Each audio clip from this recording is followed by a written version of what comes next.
Hai, Assalamualaikum. Selamat tengah hari guys. Okay, yang mana nak cari A180 kita ada di stok.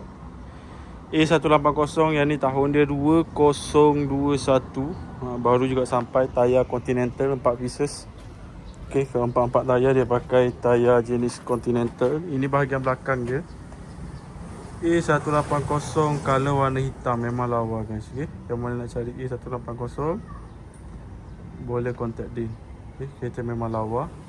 Nampak ni dari segi tepi dia. Okay, dengan rim, tayar, okay, lampu.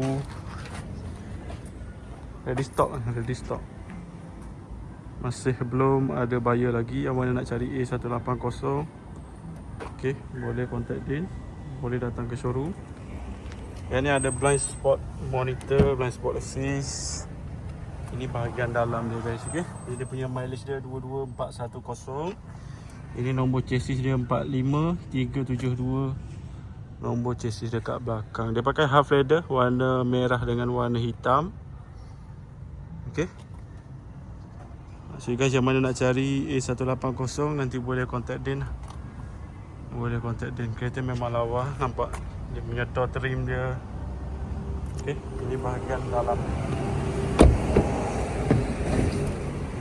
So yang mana nak cari nanti boleh contact din.